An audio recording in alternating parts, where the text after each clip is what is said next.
여러분 안녕하세요. 나연수 목사입니다. 저희가 지난 시간에는 그 외아들 우리 주 예수 그리스도라는 고백을 통해서 예수님의 신성에 대한 이야기를 집중적으로 살펴보았는데요. 오늘은 그 다음 부분 성령으로 잉태하사 동정녀 마리아에게 낳으시고 라는 고백을 통해서 예수님의 인성에 대한 부분을 좀 더 자세하게 들여다보려고 합니다. 예수님의 인성에 대한 이야기를 다뤄야 되는데 본격적으로 예수님의 인성이 어떤 의미를 가지고 있는지에 대한 이야기를 나누기 전에 사도신경의 이 고백이 중요하게 들어왔던 이유에 대해서, 그러니까 그 이유가 될 만한 배경에 대해서 짧게 말씀을 드려야 되겠습니다. 당시 예수님께서 승천하시고 난 이후에 아마 그 직후부터였던 것 같습니다. 예수님에 대한 논란이 참 많았는데요. 특별히 그 이후에 예수님에 대한 거짓 교리들, 그러니까 예수님의 인성이나 신성을 부인하는 여러 가지 교리들이 나왔었는데 크게 두 가지 정도로 분류가 될 수 있습니다. 첫 번째는 가현설이라고 불리는 교리인데요.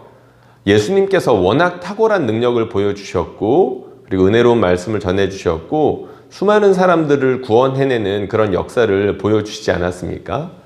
그러다 보니까 예수님에 대한 능력, 하나님이 아니시면 도저히 불가능하다 이런 판단 아래 예수님께서 사람의 몸을 입고 계시긴 하셨지만 그것은 사람의 눈을 이렇게 뭐라고 해야 될까요? 속이는 그런 영적인 실체였다.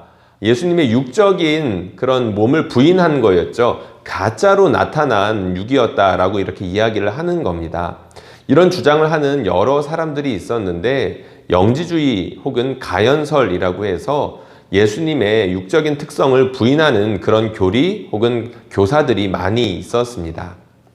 그리고 두 번째는 예수님께서 탁월한 인간이셨지만 탁월한 인간은 인간일 뿐 아니겠습니까?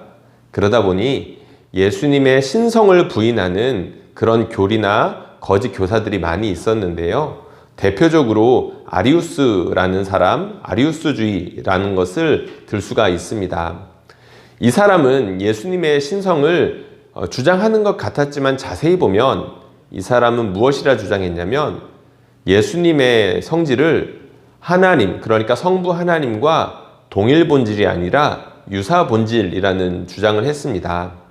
물론 이 세상에 천지 만물이 지어지기 전에 계셨던 분이긴 하시지만 어떤 특정한 시점에 성부 하나님께서 성자를 낳으셨다라고 주장을 한 거죠.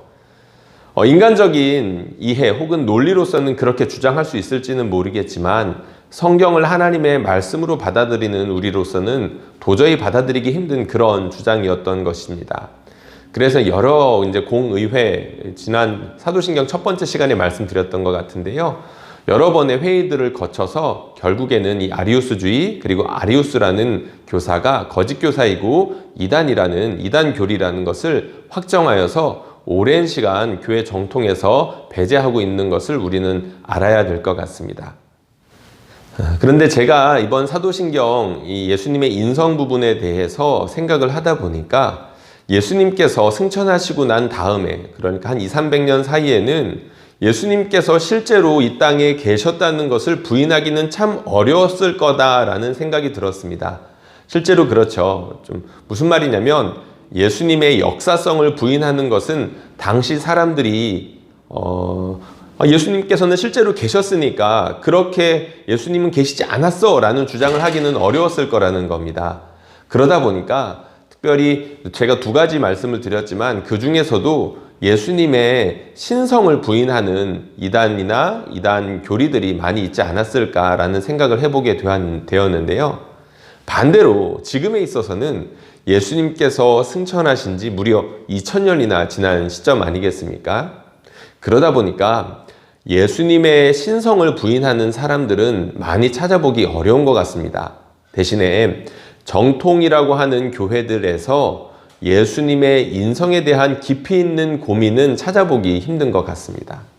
무슨 말이냐면 예수님께서 이 땅에 친히 분명히 사람의 몸을 입고 오셨고 사람의 몸을 입고 사셨고 사람의 몸을 입고 죽으셨는데 거기에 대한 깊이 있는 묵상이라든지 그로 인한 구체적인 적용점들을 잘 찾아내지 못하는 것 같다는 말씀이죠. 그런 시대에 따라서 어떤 이단들이 유행하기 마련인데 우리는 자칫 예수님의 그런 육적인 특성을 깊이 생각하지 않음으로 인해서 초기 기독교인들이 가지고 있었던 그런 신성에 대한 부인, 반작용이라고 해야 될까요? 그와는 좀 반대의 모습의 그런 이단의 모습들, 이단에 가까운 모습들을 보여줄 수 있는 그런 위험성을 가지고 있지 않나 그런 생각을 해보았습니다. 그런 점에서 오늘 우리가 살펴볼 사도신경의 고백, 성령으로 잉태하사 동정녀 마리아에게 나시고는 2000년이 지난 예수님께서 승천하시고 2000년이나 지난 우리에게 매우 필요하고 적실한 그런 신앙 고백이고 그 고백의 의미를 살펴보는 것은 매우 깊은 의미가 있다 할 수 있겠습니다.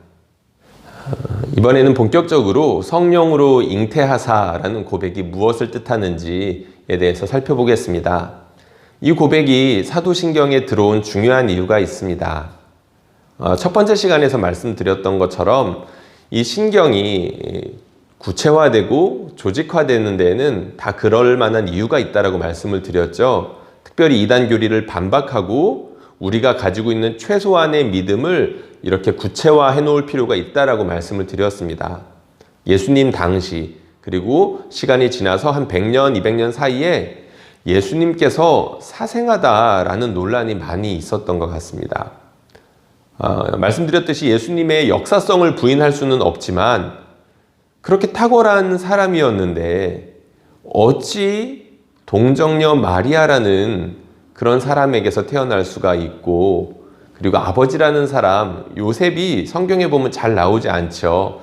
그런 것들을 근거로 많은 신학자들이 당시 아버지 요셉이 육아에 그렇게 신경 쓰지 않았다 아니면 양육에 크게 책임을 지지 않았던 것 같다 이런 이제 주장들을 하곤 하는데요. 알 수는 없지만 예수님께서 이 아버지 없이 태어났다라는 그런 거짓 주장에 예수님 당시에서부터 많이 시달렸던 것 같습니다.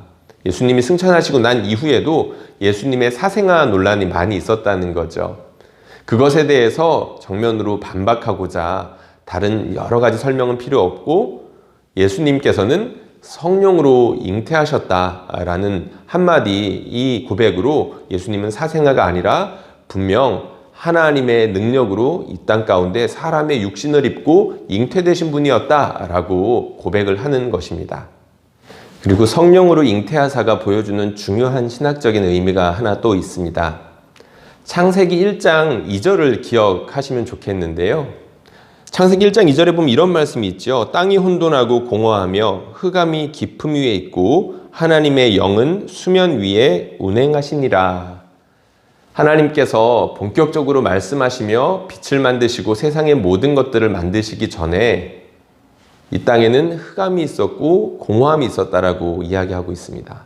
그리고 그 위에 성령님께서 운행하셨다라는 이야기가 나오고 있죠. 이것은 우리가 자세한 의미를 알아가기는 참 어렵지만 말씀과 성령의 역사가 아주 긴밀하게 연결되어 있다는 것 정도는 우리가 짐작해 볼 수가 있습니다. 하나님의 창조 사건이 단순히 말씀 사건이 아니라 삼위 하나님 중에서 성령 하나님께서 하나님의 말씀과 더불어 창조 역할에 있어서 큰 역할을 하셨다는 거죠. 참 흥미롭게도 성령으로 잉태되어 라는 말은 그 창조의 때를 떠올리게 합니다. 마리아가 예수님을 그 뱃속에 잉태하기 전에 천사가 와서 하나님의 말씀을 전달하고 그리고 이렇게 말하죠. 성령의 능력이 너를 덮을 것이다 라는 말을 하고 있습니다.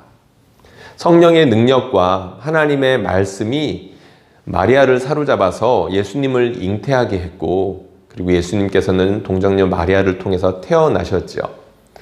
하나님께서 마리아를 통해서 정확히 말하면 그 성령의 능력으로 인하여서 새로운 창조를 시작하시겠다 이렇게 선언하시는 것과 다르지 않다는 겁니다. 성령으로 잉태하사라는 뜻은 하나님께서 새로운 인류를 창조하기 시작하셨다는 것을 의미한다는 것이죠. 그러면 계속해서 동정녀 마리아에게 나시고 라는 고백이 의미하는 것을 살펴보겠습니다. 우선 첫 번째는 이 고백이 하나님께서 이스라엘을 친히 구원하시겠다라고 약속하셨던 수많은 말씀들을 성취하는 것으로 이렇게 한마디 고백으로 압축하고 있다는 것을 우리는 알아야 합니다. 동정녀 마리아에게 나시고, 특별히 구약의 여러 예언들 중에서 이사야서 7장 14절 유명한 말씀이지요. 처녀가 잉태하여 아들을 낳으리니 그 이름을 임마누엘이라 하리라. 당시의 이스라엘 백성과 이스라엘 왕이, 정확히는 유다 왕이죠, 하나님을 도무지 믿지 않았고 하나님을 신뢰하지 않았습니다. 그렇게 하나님을 믿을 능력도 없고 하나님을 믿고자 하는 의지도 없었던 하나님의 백성 이스라엘에게 주셨던 언약 약속의 말씀이었던 거죠.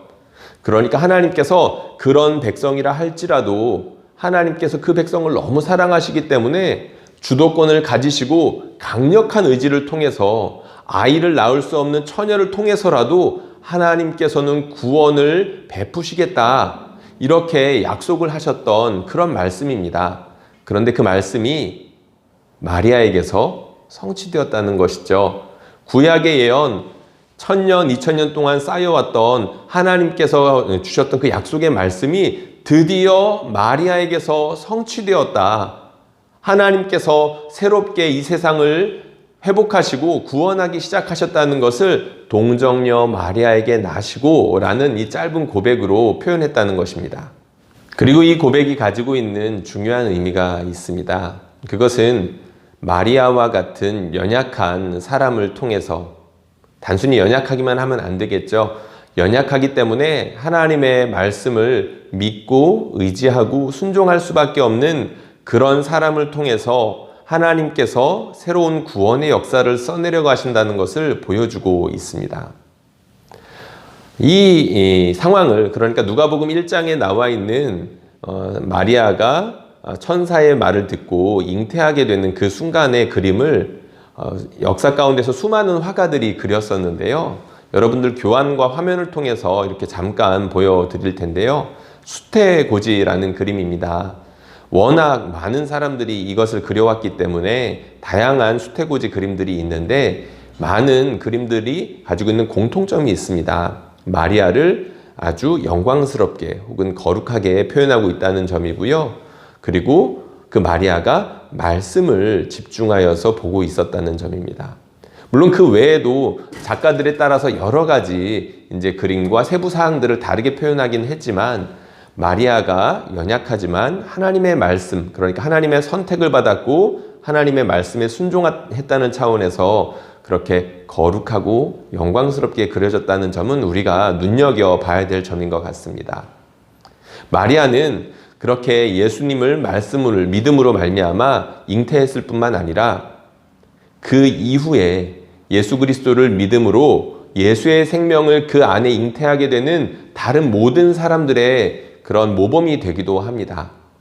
하나님께서 구원의 역사를 베풀어 가시는데, 그러니까 예수님의 죽음과 부활을 자신의 것으로 받아들이는 모든 사람들에게 마리아에게 역사하셨던 것 같이 그것과 크게 다르지 않게 역사를 하신다는 거죠. 물론 우리가 육신으로 예수님을 잉태하고 이렇게 태어나게끔 할 수 있는 것은 아니지만, 우리 안에 마리아를 덮었던 성령의 능력이 덮이고 그 성령의 역사로 말미암아 내 인생의 주인이 나에서 예수 그리스도로 바뀌어지게 되고, 태어나기로는 내가 육신의 몸으로는 태어났지만 예수의 생명이 내 안에서 새롭게 역동하기 시작하면서 내 인생의 주인이 예수 그리스도로 바뀌며 결국에는 내 인생 전체를 하나님께 드릴 수 있는 그런 하나님의 아들이 되지 않겠습니까? 그런 역사가 마리아와 같은 사람들, 그러니까 연약하여서 아무리 무섭거나 두려운 말씀이라 할지라도 그 말씀을 자신에게 주시는 하나님의 말씀으로 받아들이고 기꺼이 아멘 하며 순종하는 자들에게 하나님께서 자녀되는 권세를 주시고, 마리아와 같이 예수님의 생명을 그 안에 품고 살아갈 수 있게 해주시는 놀라운 특권을 주신다는 그 놀라운 의미가 동정녀 마리아에게 나시고에 담겨져 있다는 것입니다. 두 가지 고백, 하나의 고백이라 할 수 있는 이 두 가지 고백을 우리가 살펴보았습니다. 성령으로 잉태하사 동정녀 마리아에게 나시고, 이 고백은 예수님의 인성을 특별히 강조하는 부분으로서 성자 예수님의 성육신을 가리키는 아주 위대한 신앙 고백이라고 할 수가 있습니다. 그럼 마지막으로 한 가지 질문이 남습니다. 예수님께서는 왜, 그리고 성부께서는 왜 성자 예수님을 이렇게까지 태어나게 하셨어야 했는지에 대해서 질문하지 않을 수가 없는 것이죠. 그저 그 위에서, 저 하늘 위에서 이 세상을 바라보시면서 말씀 한마디로 그렇게 세상을 구원하실 수 있는 분이시지만 왜 이렇게까지 하셨을까? 물론 이것은 신비입니다. 성육신은 크신 하나님이 지극히 낮은 사람의 모습과 같이 낮아진 모습이기 때문에 감히 우리가 상상하기 어렵지만, 하나님께서 성경을 통해서 그리고 창조와 역사를 통해서 계시해 주신 하나님의 뜻이 있지 않습니까? 우리가 그것을 통해서 짐작해 볼 수 있는데, 신학자들이 몇 가지 이유를 한번 추려보았습니다. 첫 번째로는 이 사건을 통해서 하나님께서 이 세상을 얼마나 사랑하시는지를 보여주시기 위함이다라는 겁니다. 성자의 자기 비하 사건을 통해서 하나님께서 이 세상을 얼마나 사랑하시고 얼마나 적극적으로 구원하시고자 하는지를 그렇게 나타내셨다는 거죠. 하나님의 영광을 성육신을 통해서 나타내셨다는 겁니다. 그리고 두 번째 이유가 있습니다. 그것은 예수님께서 우리를 구원하시려면 신성과 인성을 모두 취하셔야 했기 때문이다 라는 의미입니다. 신으로서 우리를 용서해 주실 뿐만 아니라 사람으로서 사람이 당해야 되는, 그러니까 이 세상의 모든 사람들, 정확히 말하면 하나님께서 선택하신 모든 사람들의 죄를 사람이 아니면 짊어질 수가 없기 때문이라는 거죠. 쉽게 말해서 사람의 구원을 위해서 신성뿐만 아니라 인성까지도 취하셔야 했다는 겁니다. 그리고 마지막으로 세 번째로는 이런 이유가 있습니다. 사람과 같은 모습이 되셔서 사람을 지극히 공감해 주신다는 거죠. 예수님은 중보자이십니다. 하나님과 사람 사이에 계시는 분이라는 거죠. 그 중간에서 하나님 편에서는 사람을 위하여 기도해 주시고, 사람의 편에서는 하나님의 영광스러운 그런 임재를 나타내 주시는 분으로서 끊임없이 함께 해주시는 그런 분으로 계신다는 겁니다. 사람의 지극히 낮은 모습과 같이 되셔서 사람과 함께 하셨고 죽기까지 하셨던 분이 예수님이시죠. 예수님은 그렇게 모든 사람의 악하고 연약한 모습을 친히 보셨을 뿐만 아니라 사람의 특별히 연약한 부분을 경험하시기까지 한 분이십니다. 사람의 연약함을 저 멀리서 말 한마디로 그냥 내가 너 다 알아 라고 하시는 분이 아니라는 거죠. 공감하신다는 겁니다. 우리의 아픔을 자신의 아픔으로 이미 지극히 깊은 마음으로 그렇게 이해하실 수 있는 분이고 그렇게 하고 계시다는 거죠. 이 세 가지 이유가 있다는 겁니다. 하나님께서 굳이 성육신까지 하셨어야 됐는가? 그랬다는 거죠. 하나님이 우리를 얼마나 사랑하시는지를 나타내시기 위해서, 그리고 인성과 신성을 취하심으로 사람을 반드시 구원해내기 위해서, 그리고 지극히 연약한 사람의 모습을 친히 취하시며 사람과 공감하시기 위해서 이렇게까지 하셔야 했다는 것입니다. 성육신 교리는 예수님께서 죽으셨다는 교리, 그러니까 고난받으시고 죽으셨다는 교리와 함께 우리를 얼마나 사랑하시는지, 그리고 우리를 얼마나 구원하시고자 하시는지 그런 하나님의 의지를 보여주는 절반의 교리라고 할 수가 있습니다. 예수님의 성육신, 그리고 예수님의 고난과 죽음, 이것을 통해서 우리는 하나님의 구원 의지와 하나님의 사랑의 크기를 짐작해 볼 수 있다는 것이죠. 여러분, 지금은 코로나 바이러스 때문에 많은 사람들이 힘들어하고 있습니다. 특별히 물질적인 어려움을 점점 많이 겪고 있고 심리적인 우울감을 호소하시는 분들이 많아지고 있는 것 같습니다. 특별히 우리 믿는 사람들, 교회에서 그동안 모여서 예배드리고 함께 교제하는 것을 신앙의 마치 전부인 것처럼, 거의 전부인 것처럼 그렇게 지내왔던 분들이 많이 계십니다. 교회를 올 수 없으니 얼마나 우울하고, 함께 이렇게 교제 나누던 성도들과 함께 호흡을 하지 못하니 얼마나 답답하시겠습니까? 이러한 순간에 오히려 우리가 이 교리, 성자께서 성령으로 잉태하셨고 동정녀 마리아에게 나셨다라는 이 고백을 우리가 곱씹어 봄으로써 그 주님이 성육신하셨구나, 지금과 같은 나의 고통을 친히 체험하셨구나, 그리고 그 주님이 여전히 나와 함께 하시는구나 라는 것을 확인시켜주는 아주 중요한 진리의 말씀으로 다가왔으면 좋겠습니다. 여러분, 강의 들으시느라 수고하셨고요. 하나님의 위로, 마리아를 덮었던 특별한 하나님의 성령의 능력이 여러분들과 함께 있다는 것들을 믿으시고 위로받으시는 그런 시간들이 되시기를 주님의 이름으로 축복합니다.